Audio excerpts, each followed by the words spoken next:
سامعین کرام، السلام علیکم ورحمۃ اللہ وبرکاتہ۔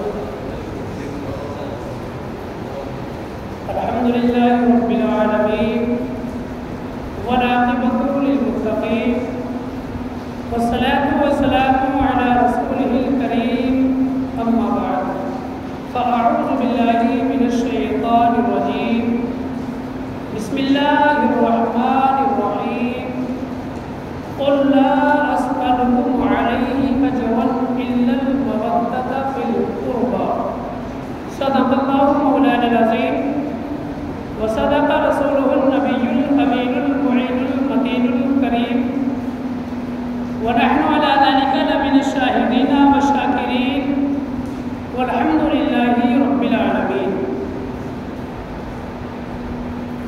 خطبہ مسنونہ کے بعد پارہ نمبر 25 سورہ شورا آیت نمبر 23 کی میں نے ایک جز کو تلاوت کیا۔ اس کے متعلق میں کچھ عرض کروں، آپ حضرات سماعت کریں۔ ہم سب مل کر آقا کائنات مدنی تاجدار رحمت پروردگار، ہم غریبوں کے غم کو ساتھ لمبے لمبے ہاتھوں سے بھیک دینے والے آقا، امام الانبیاء، نبیوں کے نبی، رسولوں کے رسول، ساری کائنات کے رسول، اللہ کے حبیب حضرت آمینہ رضی اللہ تعالیٰ عنہ کی آنکھوں کے تارے، دائی حلیمہ کے جگر کے پالے، اللہ کے پیغمبر جناب احمد مجتبیٰ محمد مصطفیٰ صلی اللہ علیہ وسلم کی بارگاہ ناز میں محبتوں کا ثبوت پیش کرتے ہوئے بآواز بلند درود پاک پڑھیں۔ اللہم صلی علی سیدنا و شفیعنا و حبیبنا و کریمنا و مولانا محمد مبارک وسلم، صلی علیہ صلاۃ و سلام علیک یا رسول اللہ صلی اللہ تعالی علیہ وآلہ وسلم۔ ذوالحجہ شریف کی آج 18 تاریخ ہے اور انشاءاللہ 11 دن کے یا 12 دن کے بعد 29 کو یا 30 کو چاند نظر آئے تو محرم الحرام کا ماہ مبارک شروع ہوگا۔ اسلامی سال کا پہلا مہینہ، یہ آخری مہینہ 12واں مہینہ چل رہا ہے ذوالحجہ کا، جس کی آج 18 تاریخ ہے۔ آنے والا مہینہ محرم الحرام، جس کو مسلمان کا ایک ایک بچہ، نوجوان ہو کہ بزرگ ہو، سب جانتے ہیں کہ محرم الحرام کے اندر ہم کیا کرتے ہیں اور کیا کرنا چاہیے، اور کس کی محبت میں کرتے ہیں اور کس کی محبت میں کرنا چاہیے۔ اسی لیے میں نے اپنا موضوع بنایا کہ ابھی کچھ دن باقی ہیں، قریب 20 دن باقی ہیں، ابھی 20-21 دن، تو میں اپنے اس تھوڑے سے وقت میں یہ عرض کروں گا کہ ہمیں محرم آنے سے پہلے ہمیں کیا کرنا چاہیے۔ اہل بیت رسول صلی اللہ علیہ وسلم کی محبت، ان کی عظمت، ان کی شان، ان کی رفعت، ان کی بلندی ہم لوگ کیا بیان کر سکتے ہیں۔ استاذ زمن حضرت علامہ مولانا حسن رضا خزاب بریلوی رحمۃ اللہ علیہ، مجدد دین و ملت شاہ امام احمد رضا خان فاضل بریلوی رضی اللہ تعالیٰ کے چھوٹے بھائی، جو بہت بڑے عالم، بہت بڑے شاعر، جنہوں نے خطبے کو ترتیب دیا ہے، جو مسجدوں میں خطبہ چلتا ہے، جو امام لوگ جمعے کے روز خطبہ پڑھتے ہیں، یہ اس کو ترتیب دیا ہے استاد زمن، جن کو تمام ہندوستان کے سنی علماء استاد زمن کے نام سے یاد کرتے ہیں۔ کلام لکھتے ہیں، اس کلام کے 2-3 شعر میں آپ حضرت کی سماعت کے حوالے کرتا ہوں۔ فرماتے کس زباں سے ہو بیاں مدح خانے پہلے ہے، یعنی ہماری زبان اس قابل کہاں جو ہم ان کی شان بیان کریں. ان کی شان کا عالم تو یہ ہے کہ قرآن بیان فرما رہا ہے. ان کی شان کے لائق ہمارے پاس زبان نہیں، ہمارے پاس علم نہیں. فرماتے کس زبان سے ہو گیا مدح خوان اہل بیت، مدح گوئے مصطفیٰ ہے مدح خوان اہل بیت. اور فرماتے کہ ان کے گھر میں بے اجازت جبرائیل بھی آتے نہیں. شان دیکھیے، مرتبہ دیکھیے اور مقام دیکھیے. ان کے گھر میں بے اجازت جبرائیل بھی آتے نہیں. قدر والے جانتے ہیں عز و شان اہل بیت، قدر والے جانتے ہیں عز و شان اہل بیت. اور گھر لٹانا سر کٹانا کوئی تجھ سے سیکھ جائے.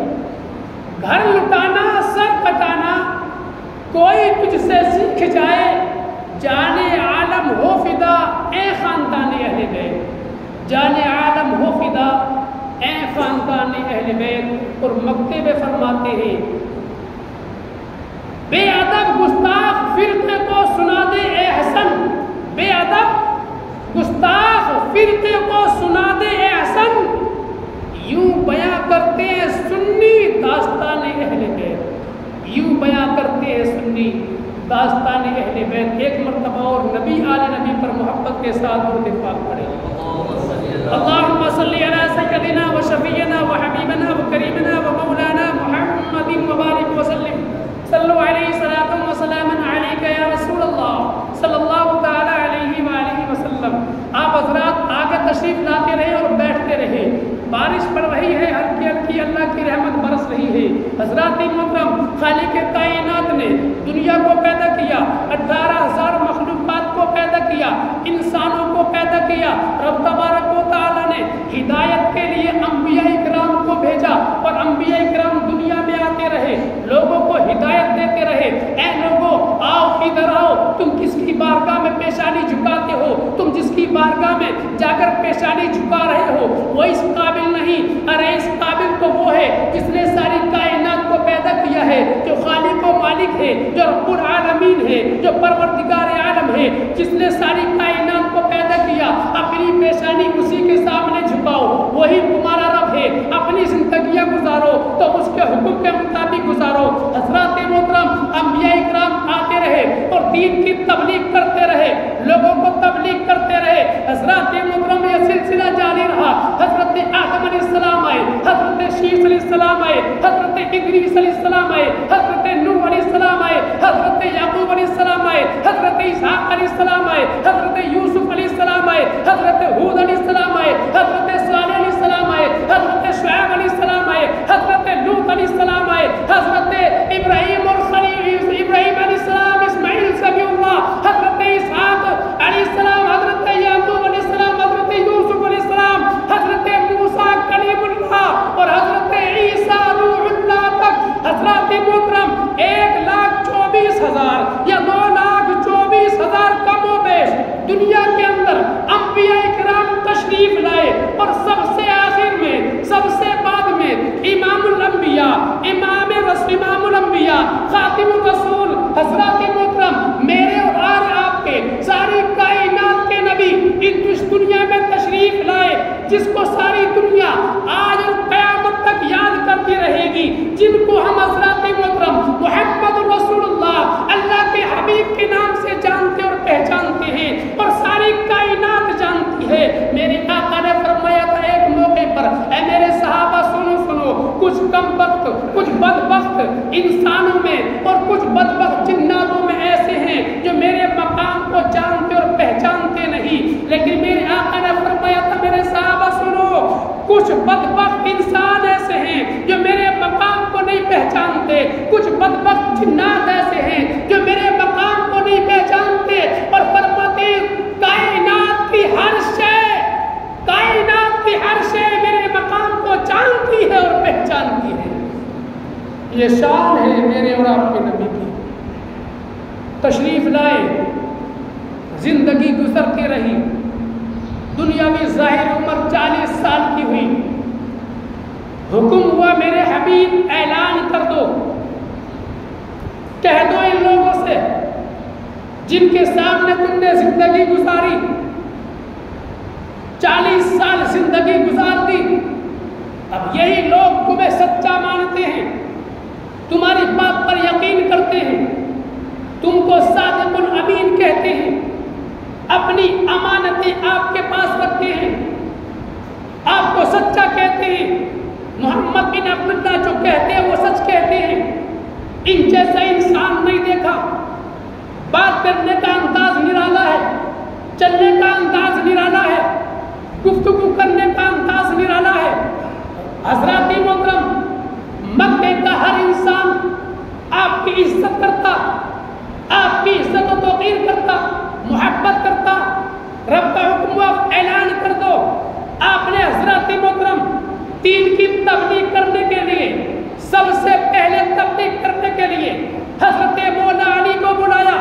روایتوں میں آتا ہے کہ آپ کی عمر قریب 8 سال تھی، 8 سال یا 7 سال کے قریب عمر تھی۔ حضرت مولا علی کو بلایا اور فرمایا علی جاؤ، مکے کی گلیوں میں چلے جاؤ، سب کے دروازے پر چلے جاؤ اور جا کر کہہ دو محمد بن عبداللہ نے بلایا ہے، دروازے دروازے جاؤ۔ حضرات محترم، یہ پہلی تبلیغ تھی، یہ پہلا پیغام تھا، جو سب سے پہلا پیغام اور دین کی تبلیغ کرنے کے لیے گھر سے اگر کوئی نکلا تھا اور دروازے دروازے گیا تھا تو اللہ کا شیر حضرت مولا علی تھا۔ دروازے دروازے پہنچے، آواز لگائی، کہا لوگوں تمہیں محمد بن عبداللہ بلاتے ہیں۔ لوگ آ گئے، جمع ہو گئے، سب حضرات محترم آ کر جمع ہوئے۔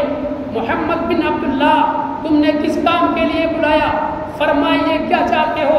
فرماتے لوگوں سنو، تم نے میرا بچپنا دیکھا ہے، تم نے میری جوانی دیکھی ہے، تم نے میری عمر دیکھی ہے، تم نے میرا اخلاق دیکھا، تم نے میرا کردار دیکھا، تم نے میرا کھانے کا، چلنے کا اور سونے کا طریقہ دیکھا، کیا میں نے کبھی زندگی میں جھوٹ بولا؟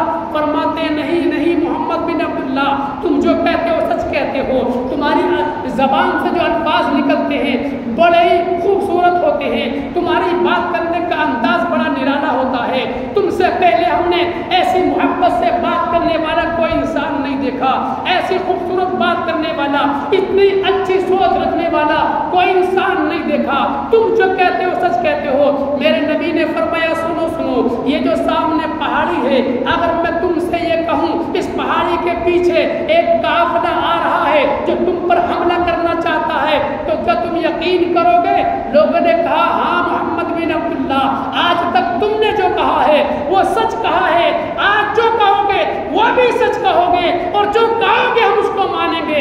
اگر تم یہ کہہ دو کہ پہاڑی کے پیچھے قافلہ آ رہا ہے، ہم یقین کر لیں گے۔ اگر تم کہہ دو کہ آسمان سے کوئی چیز اتر رہی ہے، ہم یقین کر لیں گے۔ اگر تم کہو کہ زمین سے کوئی چیز نکل رہی ہے، ہم یقین کر لیں گے۔ محمد بن عبداللہ تم کہو تو صحیح، جو تم کہو گے وہ سچ ہوگا، ہم مان لیں گے۔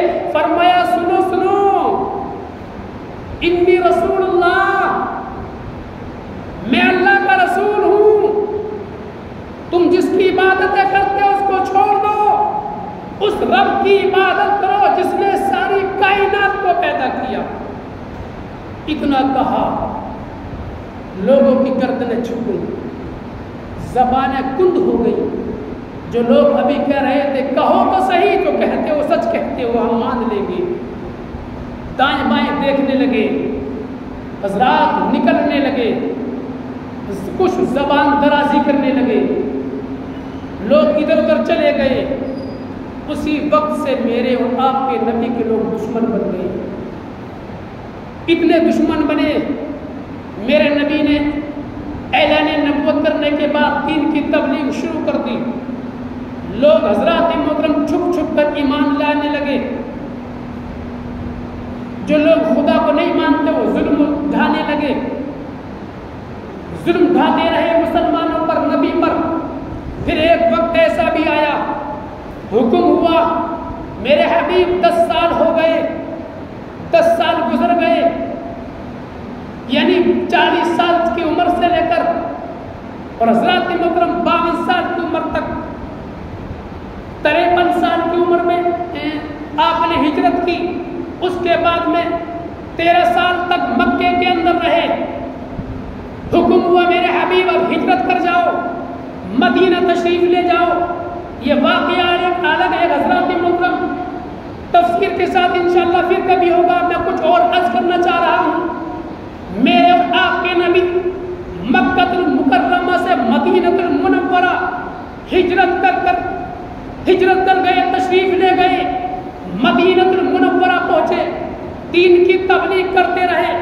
وہاں پر مسلمان اکٹھا ہوئے. حضرات محترم لوگوں نے دیکھا, مشورہ کیا, صحابہ کرام نے آپس میں مشورہ کیا. جب تک اللہ کے رسول تشریف نہیں لائے تھے اس وقت تک ہماری زندگیاں کیسی گزر رہی تھی. ہم جانوروں کی طرح زندگیاں گزارتے تھے, ہم ایک دوسرے کے دشمن تھے, ہمارے دلوں میں محبت نہیں تھی, ہمارے دلوں میں تو نفرت گھسی ہوئی تھی, ہمارے دل تو نرم نہیں تھے بلکہ پتھر کی طرح سخت تھے. ہمیں کھانے کا سلیقہ نہیں آتا, ہمیں پینے کا سلیقہ نہیں آتا تھا, ہمیں چلنے کا ڈھنگ نہیں آتا تھا, ہمیں بات کرنے کا ڈھنگ نہیں آتا تھا. یہ سب کچھ سکھایا تو کس نے سکھایا؟ ہمارے نبی نے ہمیں سکھایا. ہم تو کھائیوں میں پڑے ہوئے تھے, ہم تو دلدلوں میں پھنسے ہوئے تھے. ہمیں دلدل سے نکالا تو کس نے نکالا؟ اللہ کے حبیب نے نکالا. صحابہ کرام میں مشورہ ہوا اور مشورہ ہونے کے بعد میں کہا لاؤ اپنے نبی کی بارگاہ میں کچھ تحفے پیش کر دیں, تحفہ پیش کریں. صحابہ کرام آ گئے. آنے کے بعد صحابہ کرام نے کسی نے کچھ دیا, کسی نے کچھ دیا, دولتوں کے انبار لگا دیا. عرض کی یا رسول اللہ صلی اللہ علیہ وسلم, آپ جب تشریف نہیں لائے تھے مکے کا عالم کیا تھا, ہماری زندگیاں کیسے گزر رہی تھی. یا رسول اللہ ہم جانوروں کی طرح زندگیاں گزارتے تھے. آقا آپ دنیا میں تشریف لائے اور آپ نے ہمیں اس خدا کی بارگاہ میں جھکا دیا جو ساری کائنات کا رب العالمین ہے.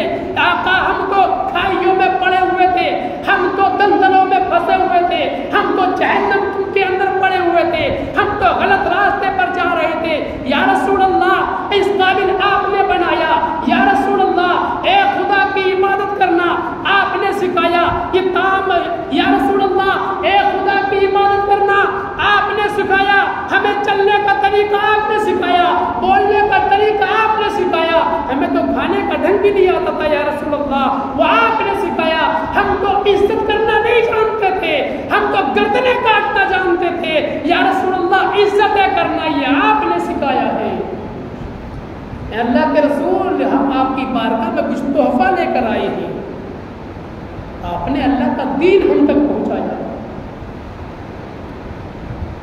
حضرات جب صحابہ کرام نے تحفے لا کر دیے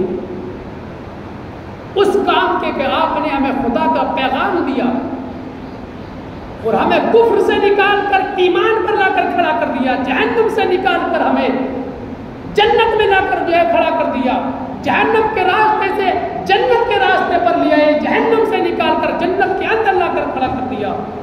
یا رسول اللہ اس کے بدلے میں ہم آپ کو یہ تحفہ پیش کرتے ہیں.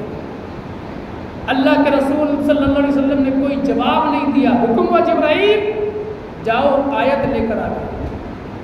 یہی آیت سورہ شورى پارہ نمبر 25 آیت نمبر 23.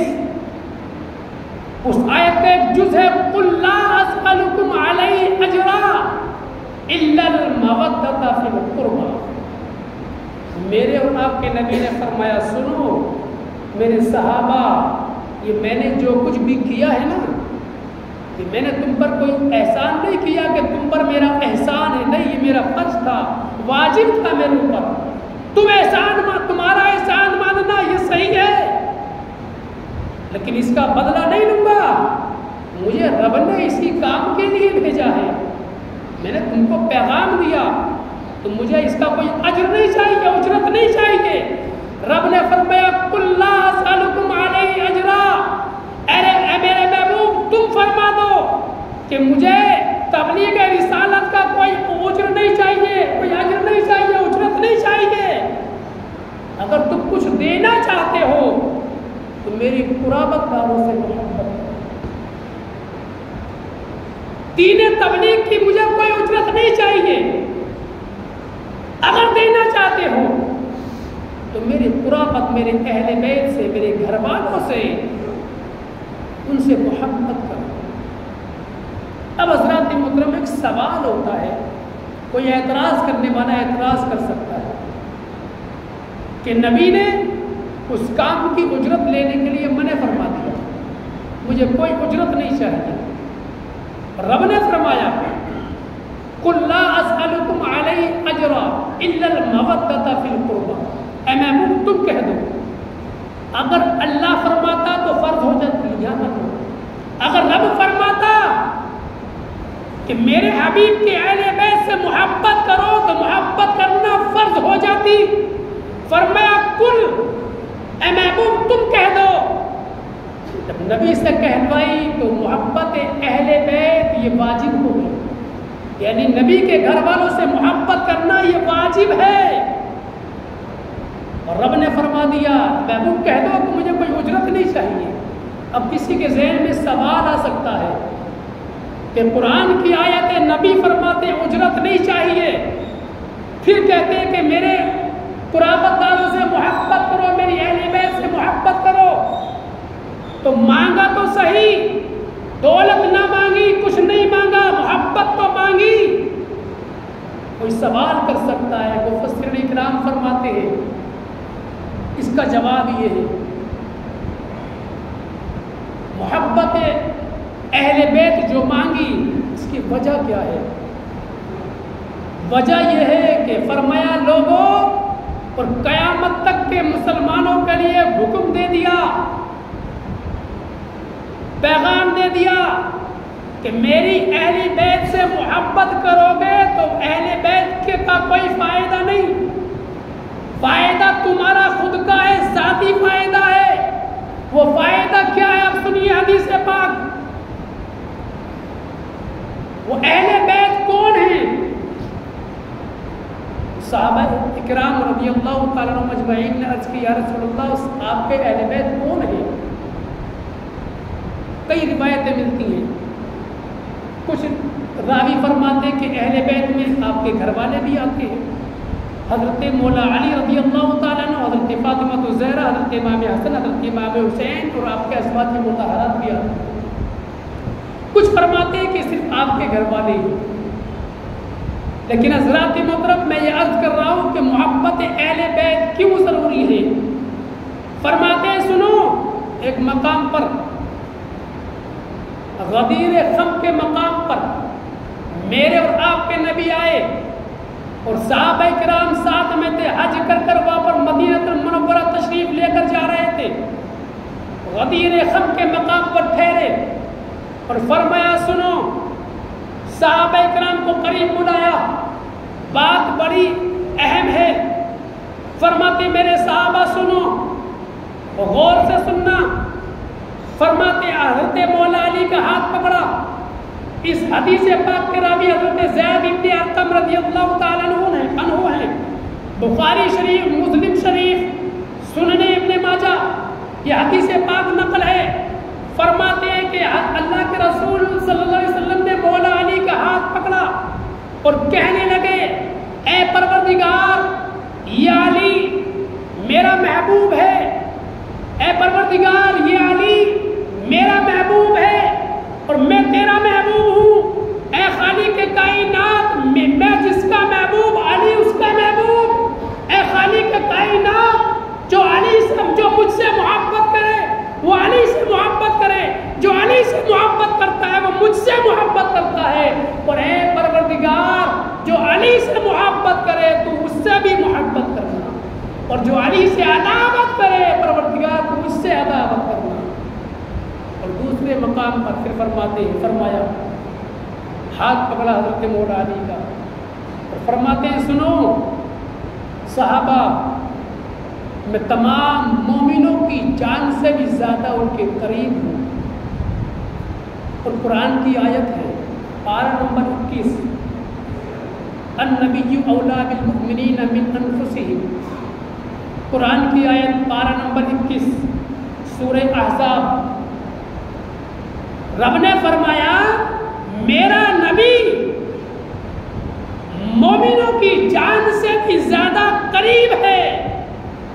حضرات رب نے فرما دیا جان کتنے قریب ہوتی ہے، اور رب فرماتا ہے اپنے بارے میں جب پوچھا تھا مکے کے لوگوں نے بتاؤ تمہارا رب کہاں ہے، تو فرمایا میرے حبیب یہ کہتے میرے بارے میں پوچھتے تو کہہ دو ان سے ان کا رب ان کے رگے جا سے بھی زیادہ قریب ہے۔ رگے جا جس رگ میں جان اٹکی ہوئی ہوتی ہے، رب فرماتا میرے بندو جتنے قریب تمہاری یہ رگ ہے نا جس میں جان اٹکی ہوئی ہے، تمہارا رب اس سے بھی زیادہ قریب ہے۔ اور جب بات آتی ہے اپنے نبی کی تو فرمایا النبی اولی بالمؤمنین من انفسہم، میرا نبی مومنوں کی جان سے بھی زیادہ قریب ہے۔ اور فرماتے ہیں سنو مومنوں میں ایمان مومنوں کی جان سے بھی زیادہ قریب ہوں۔ اولا کے بارے میں فرماتے ہیں کہ سب سے زیادہ حقدار، اور فرماتے ہیں کہ سنو میں مومنوں کی جان سے بھی ان سے بھی زیادہ ان کا حقدار ہوں۔ نہیں سمجھے بات؟ میرے اندر آپ کے اندر تمام مومنوں کے اندر جو جان ہے نا، ہم اپنی جان کے جتنے مالک ہیں اس سے زیادہ ہماری جان کے جو حقدار ہیں وہ ہمارے اور آپ کے نبی ہیں۔ فرماتے ہیں مومنوں میرے صحابہ سنو میں تمام مومنوں کی جان کا ان سے زیادہ حقدار ہوں یعنی مالک ہوں۔ اور فرمایا سنو یہ علی ہے، علی جس کا مولا، جس کا میں مولا علی اس کا مولا، جو علی سے محبت کرے وہ مجھ سے محبت کرے۔ اور فرماتے حضرت زید بن ارقم رضی اللہ تعالیٰ عنہ کہ اللہ کے رسول نے فرمایا علی سنو، اور یہ حضرت مولا علی سے بھی روایت ہے، فرماتے مجھے اس پروردگار عالم کی قسم، حضرت مولا علی نے فرمایا مجھے اس رب قدیر کی قسم ہے جو دانے کو چیرتا ہے، جس نے روحوں کو پیدا کیا، جس نے بنا ستونوں کے آسمان کو ٹانگ دیا، جو جان نکالنے کے بعد میں میدان قیامت پھر جمع کرے گا، پھر انسانوں کو دوبارہ زندہ فرمائے گا، مجھے قسم ہے اس پروردگار عالم کی۔ فرماتے مولا علی میرے اور آپ کے نبی نے فرمایا تھا اے علی تجھ سے جو محبت کرے گا وہ مومن ہوگا، علی تجھ سے جو محبت کرے گا وہ مومن ہوگا، اور تجھ سے جو نفرت کرے گا وہ منافق ہوگا۔ یعنی پہچان دے دی علی سے محبت کرنے والا مومن ہی ہوگا، اور جو محبت نہیں کرے گا وہ منافق ہوگا۔ حضرات محترم جو علی سے محبت کرے، علی کی اولاد سے محبت کرے وہی سچا مومن ہے۔ اور حضرات محترم رب نے فرما دیا قُلْ لَا أَسْأَلُكُمْ عَلَيْهِ أَجْرًا إِلَّا الْمَوَدَّةَ فِي الْقُرْبَىٰ، اے محبوب فرما دیجئے کہ تبلیغ رسالت پہ میں کچھ اجرت نہیں لیتا، تم صرف میرے قرابت داروں سے محبت کرو، میری اہل بیت سے محبت کرو۔ اب ایک اور حدیث پاک ہے، اس کے بارے میں صاحب تفسیر کہتے ہیں کہ یہ حدیث جو ہے وہ موضوع ہے، لیکن بڑے بڑے جید عالم جو گزرے ہیں، جو 800 سن ہجری کے، 1100 سن ہجری کے اور 450 سن ہجری کے جو ہمارے بڑے جید عالم گزرے ہیں، انہوں نے اس حدیث پاک کو جو ہے نقل کیا ہے۔ آپ فرماتے ہیں کہ یہ حدیث موضوع ہے۔ وہ حدیث پاک کیا ہے؟ اہل بیت کی محبت کا جو ہے اجر کیا ملے گا، فائدہ کیا ملے گا دنیا کے اندر بھی اور آخرت کے اندر بھی۔ حضرات محرم الحرام کا مہینہ آنے والا ہے، ہم لوگ بہت سارے کام کرتے ہیں، لیکن آج میں پیغام دینا چاہتا ہوں۔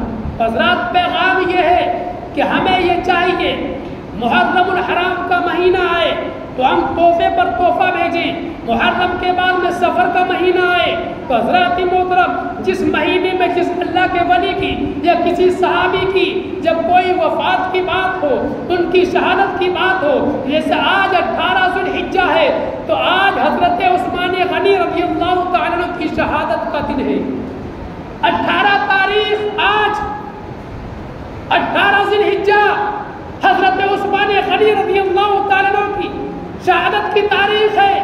جب کوئی صحابی کی ایسی کوئی تاریخ آئے، محرم الحرام کا مہینہ آئے، سفر کا مہینہ آئے یا ربیع الاول مئی کا مہینہ آئے، آپ حضرات تحفہ دینا چاہتے ہو، تحفہ کیا ہے؟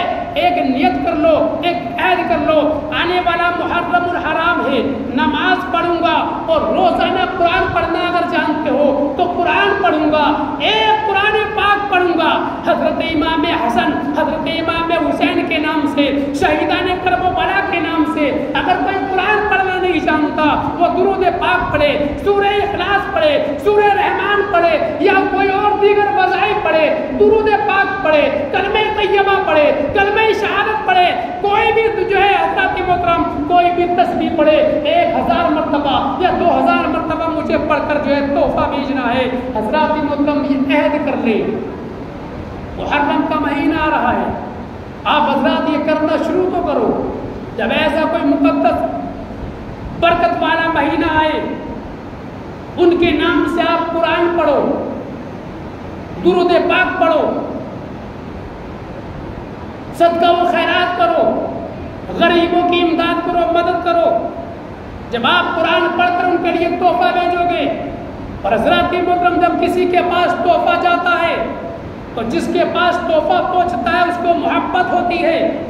آپ یہاں پر سروئی میں رہ رہے ہو، اگر کوئی دوسرے شہر سے آپ کو کسی کے گھر، آپ کے کسی کے گھر پر کوئی تحفہ بھیجے، ہر مہینے بھیجے، ہفتے میں ایک بار بھیجے یا 6 مہینے میں بھیجے، ہر 6 مہینے میں بھیجتا رہے، سال گزر گیا، دوسرا سال آیا، 3-4 مرتبہ آپ کے پاس تحفہ آیا، آپ کہو گے یار بھیجنے والا کون ہے؟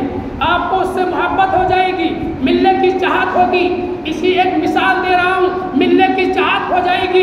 کتنی محبت رکھتا ہے، بڑے بڑے عجیب تحفے بیچتا ہے. حضرات محترم ہم جو تحفے بیچتے ہیں امام علی مقام کی بارگاہ میں، انبیاء کرام کی بارگاہ میں، اولیاء کرام کی بارگاہ میں پڑھ پڑھ کر جو ایصال ثواب کرتے ہیں ان کو ثواب کی ضرورت نہیں کہ ہم ان کو ثواب کریں گے تو ان کے معاذ اللہ ان کی نیکیوں میں اضافہ ہوگا تو ان کی بخشش ہوگی. نہیں، بلکہ ہم اس لیے ایصال ثواب کرتے ہیں ان کی بارگاہ میں قبول ہو گیا تو ہمارا بیڑا پار ہو جائے گا. انہوں نے قبول کر لیا، ہمارا بیڑا پار ہو جائے گا اور ان کو ہم سے محبت ہو جائے گی. میدان قیامت میں پہنچیں گے، پہچان لیں گے، میدان قیامت میں پہنچیں گے، پہچان لیں گے یہ وہی بندہ ہے جو قرآن پڑھ کر مجھے ایصال ثواب کرتا تھا، قرآن کا تحفہ بھیجتا تھا، نمازیں پڑھ کر تحفہ بھیجتا تھا. یہ تو میرے نانا جان کا فلاں وہی امتی ہے جو میرے نام پر غریبوں کی امداد کرتا تھا، بھوکوں کو کھانا کھلاتا تھا، ننگوں کو کپڑا پہناتا تھا، مریضوں کے علاج کے لیے پیسہ دیا کرتا تھا. محرم الحرام کا مہینہ آتا تھا، تسبیح اٹھا لیا کرتا تھا، کبھی سبحان اللہ کی صدائیں بلند کرتا تھا، کبھی کلمہ طیبہ پڑھ کر جو میری بارگاہ میں تحفے پیش کرتا تھا. امام علی مقام پہچان لیں گے اور دور سے کریں گے نانا جان کے امتی ادھر آ جا، تو کہاں پریشان ہے، تو کہاں تڑپ رہا ہے، آ جا میرے قریب آ جا.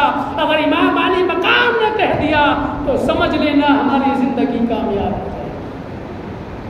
اس لیے تحفے بھیجو. محرم الحرام کا مہینہ آ رہا ہے تو ہم جو اہل بیت سے محبت کریں گے تو ان کی محبت دنیا میں بھی ہمیں فائدہ دے گی، موت کے وقت بھی فائدہ دے گی. وہ حدیث پاک جس کو میں نے کہا تھا کہ موضوع ہے انشاءاللہ اگر میری زندگی ہے آنے والے جمعے تک تو انشاءاللہ وہ حدیث پاک میں عرض کروں گا کہ محبت کرنے والوں کو دنیا میں فائدہ کیا ملتا ہے، موت کے وقت فائدہ کیا ملے گا، قبر میں جائیں گے تو کیا ملے گا. خالق کائنات ہم تمام مسلمانوں کو نیک عمل کرنے کی توفیق عطا فرمائے. قل لا اسألکم علیہ اجرا الا المودۃ فی القربى. اے محبوب فرما دیجئے کہ تبلیغ رسالت پر مجھے کوئی اجرت نہیں چاہیے. اگر کہنا چاہتے ہو تو میری قرابت داروں سے محبت کرو، میری اہل بیت سے محبت کرو. اہل بیت سے محبت کرو گے حضرات محترم دنیا بھی کامیاب ہو جائے گی، موت بھی کامیاب ہو جائے گی، آخرت بھی کامیاب ہو جائے گی. میرے آقا نے فرمایا 2 چیزیں چھوڑ کر جا رہا ہوں، ایک ہے کتاب اللہ کی کتاب، دوسری ہے میری اہل بیت جنہوں نے دونوں کا دامن پکڑ لیا مضبوطی سے، وہ کبھی گمراہ نہیں ہوں گے۔ قرآن کا دامن مت چھوڑنا، اہل بیت کا دامن مت چھوڑنا، زندگی میں کبھی بھٹکو گے نہیں۔ اللہ تبارک و تعالیٰ ہم تمام مسلمانوں کو نیک عمل کرنے کی توفیق عطا فرمائے۔ جو کچھ میں نے کہا، جو غلطی ہوئی، خدا معاف فرمائے۔ استغفر اللہ ربی من کل ذنب واتوب الیہ وآخر دعوانا ان الحمد للہ رب العالمین۔ السلام علیکم ورحمۃ اللہ وبرکاتہ۔